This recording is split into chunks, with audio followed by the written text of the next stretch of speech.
My name is Radek Zaleski, a senior partner at Netguru, and with me is Andreas Roos and Yazminca Woodward. We will be talking today about the thing that I couldn't initially grasp. I hope you will able to explain it to me in more simple terms, which is if I got this right, behavior inside Slack. What is this? Could you tell me about a bit? Sure, I'll start, and just feel free to jump in too. But started a while back where we were thinking about some big challenges. We were thinking like, sometimes when we talk about challenges in the world, we can write thought leadership or papers and do some thinking. And we thought, what would be more interesting than that would be what if we try something in the real world and do experiments and learn from them, not only from what works, but also sometimes what doesn't work. And the area of re-commerce and behavior came up. So re-commerce is the way that we look at basically sustainability or circular behaviors, where we look at resale, repair, and all these there's different R's here. I'm blanking on a few of them. But refill, redistribution. Yeah, there's lots. Exactly. So like new ways of thinking about how commerce would work. And one thing that we saw when working with some of our merchant partners was that sometimes we wait for regulation to happen or for the rules to come in, but we thought, well, wouldn't it be interesting to see, well, what if we could experiment with the interfaces that customer has and see what behaviors we could try to nudge towards or create, and then get more of the circular behaviors happening now instead of waiting for someone else to like tell us what to do later. So that's kind of how it started. And Jess, what do you think you want to add to that? Yeah, I think often we kind of get asked like, why Visa? Like, why specifically as a company are we looking at kind of behavioral interventions to drive those re-commercial models? And I think to add just a little bit to what Andreas shared, as a company, we're creating payment solutions for circular transactions. So those are obviously quite different to typical kind of linear transactions. So that's things like if you, reverse vendor bottle. So you recycle a bottle and you want to get cash back to your account, or you want to have a rental subscription. Like those are different types of transactions. And so as a company, we have a section of our company called Visa Sustainable Solutions. And that's obviously providing the solutions, but unless you have the consumer demand for those models, to the conversations we've been having with kind of partners, there's no point in having the solution. So we also wanted to help drive that consumer demand and that behavior change. And a statistic that we talk about a lot is that like 84% of people say that they want to shop more sustainably. They want to shop, circular. I bet anyone listening to this call would probably say, yeah, I would. But actually 27% of people actually follow through. And so that's also really the problem we're trying to solve, is how do we increase that 27% to get the people who say they're going to do it to actually do it. And in doing so, to also then drive demand for our solutions and those business models that help us consume better. Right, because, I'm a pretty simple man, right? So I'm on this podcast called Events Today, and I see Visa, and I have Visa in my wallet. It's like, okay, it's like I pay for things like with Visa, right? So this is my behavior. I pay for things. Why should I even think about different behavior? Like what is in for me, and maybe what isn't for businesses? Why should we even care about this, right? If, as a regular folk. I think that's a good question. And I think we're not here to prescribe you what to do at all. Like, Radek, if you can go and buy whatever you like, right? I think what's important is that there is an option, and there is a way where we set up the choice so that maybe we could make the sustainable way a bit more attractive or even possible for you. A lot of times it's not even possible to do it. It's like companies are sometimes surprised that there's less demand for it. But then when you go through the journey, you go, yeah, well, that's because it's really, really hard to do, actually. But by that, you mean like a precise payment flow, user experience flow, or systems behind the commerce, correct? So it could be anything from, sometimes the offering is, if you look at two offerings, right, you might see that the sustainable one or the more regenerative one actually could be quite a bad deal in many ways. It could be not framed in the right way. And it could also not talk about the benefits that might be important for you. Maybe you are willing to pay a bit more if you know where it's made or where it comes from, which materials it goes into it, for instance, things like that, right? So I think it's about giving customers choice. And I think it's about how do we help them see the decision in a way where it makes it more viable in a way. So I think that's kind of a key part of it, really. Yeah, maybe we can give an example as well. Yeah. Like, for example, one of the partners we're working with at the moment is Decathlon, and many people don't realize that they have a repair service. So if you buy sports gear from them, rather than just going into store when your ski jacket gets broken and buying another one, you can actually repair. But people don't even know that there's a repair station in the store. But many people would really love to save quite a lot of money by just paying £5 for a repair versus, I don't know, £100 for a new jacket. So one of the interventions we're working on with them that's going live soon is actually an experience that helps people to realize that they even have the choice and make that choice easier, because people know the purchase journey, right? I buy something new, I pay for it, it's simple. People don't really understand, like, how long does it take to repair? How much is it? All of these things. So we help overcome barriers to bigger choice for people when consuming.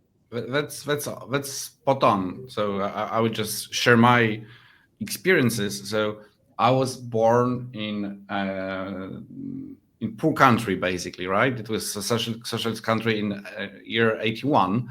So when I was a kid, there were those, repair shops, and I think that was behavior, the use case, that once your shoes are broken, you can kind of repair them somewhere.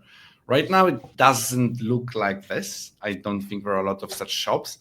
But maybe it is because of my behavior, but I don't even think about it, right? So if my behavior can be somehow impacted, and I guess this is what you can talk more broadly, then the whole thing might change a bit, correct? Totally. Like back then, people were in that behavioral ritual, and now people are in the linear consumption, which they don't do that. And so it requires that behavioral shift again to come back to some of those models, which we had so right many years ago and have kind of shifted. To changed.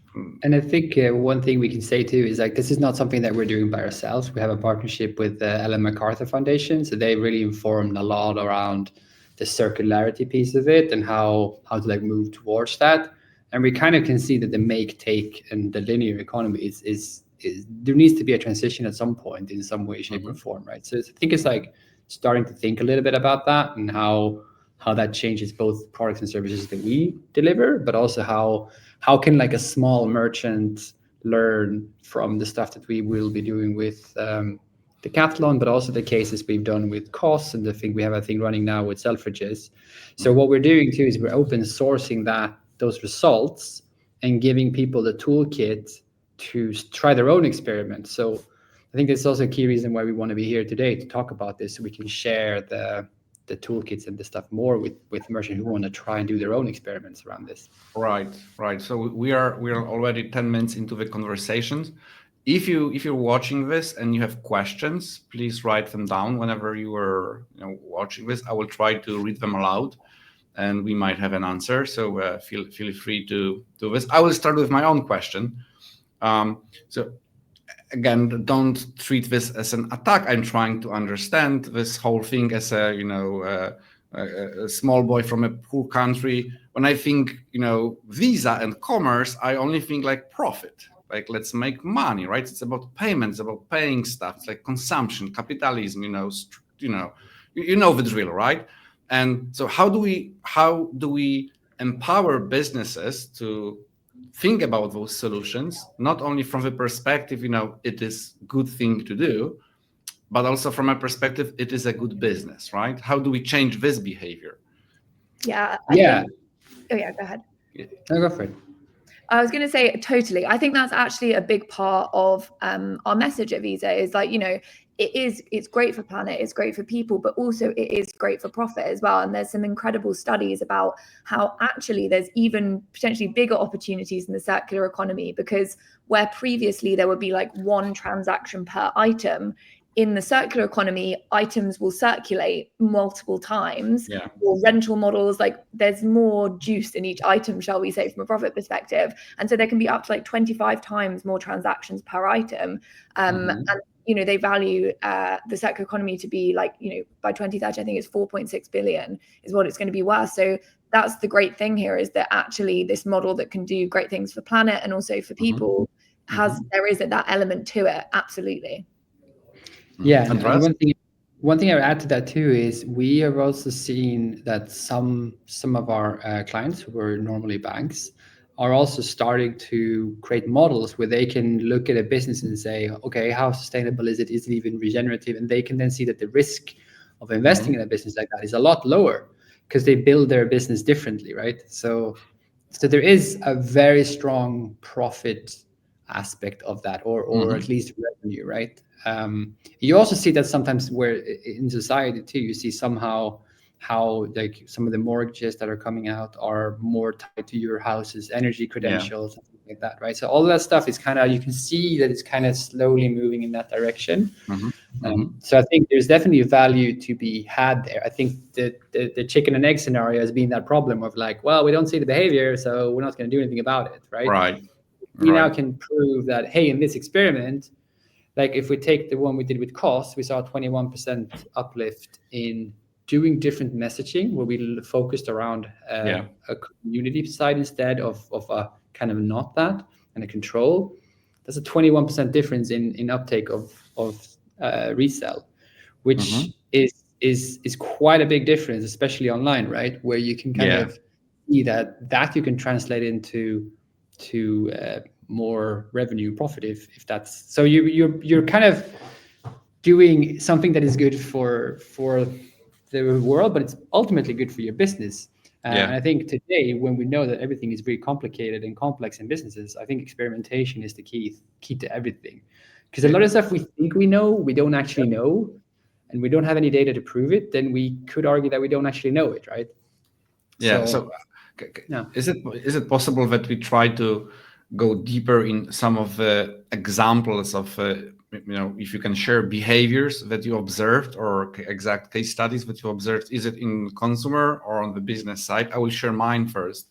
Let me know if it's relevant, if it makes any sense. So I'm using different mobile applications from the retailers, right?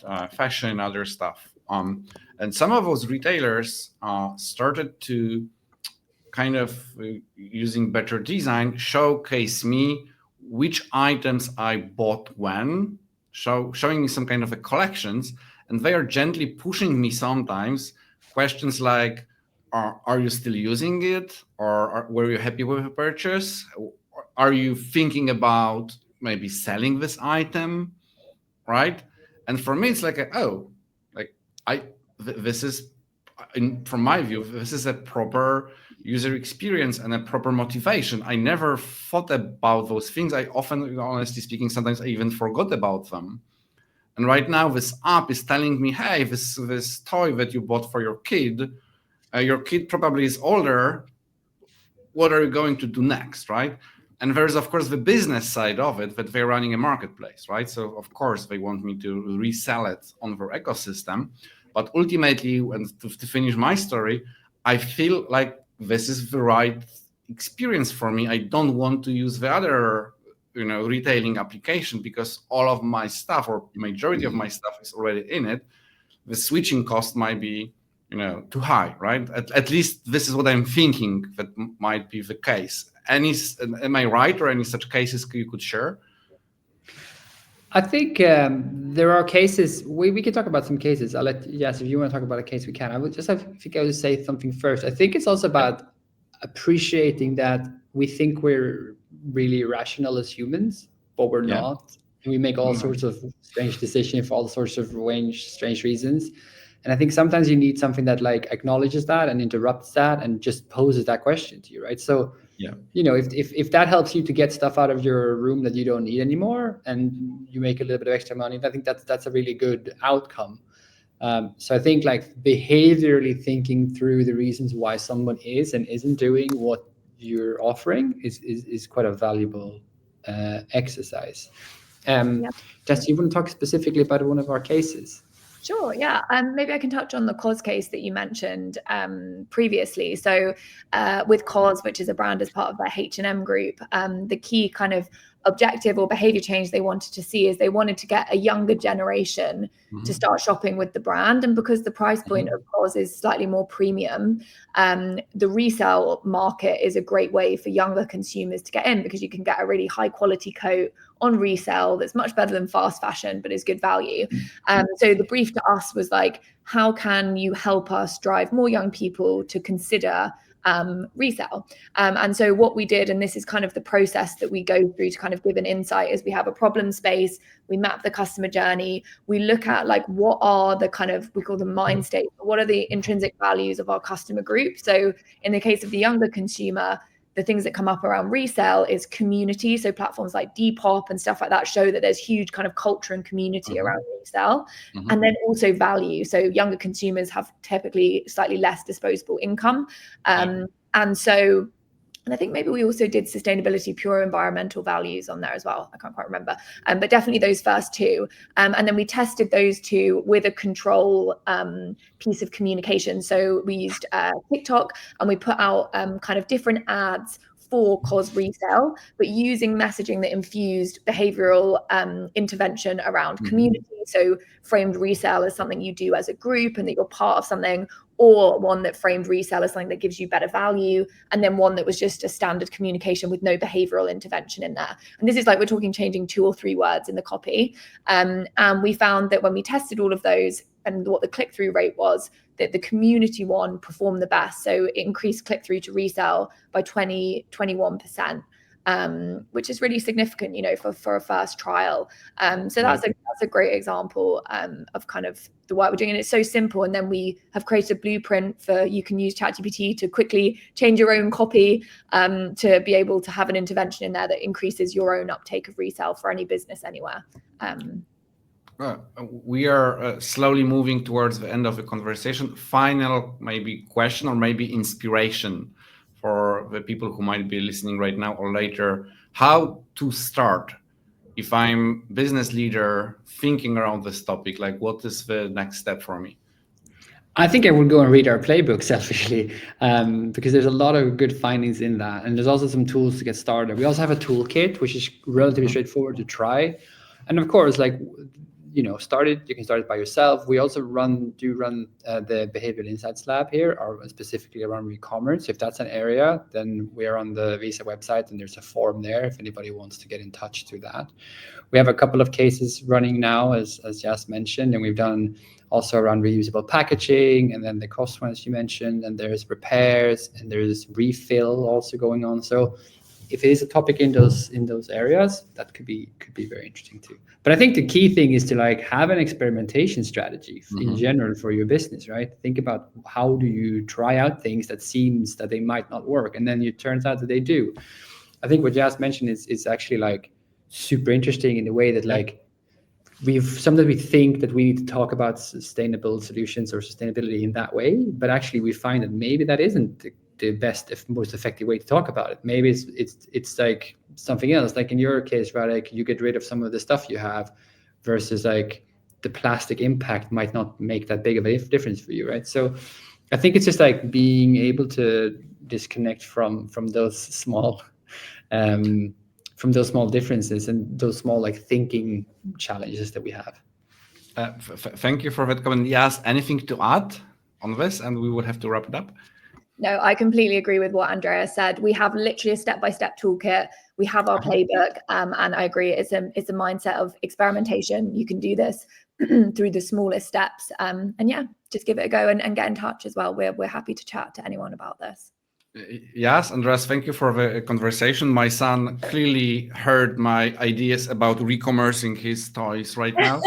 So thank you for a chat, and great to have you. See you soon. Bye. Thank you. Bye-bye. Thank you so much. Take care.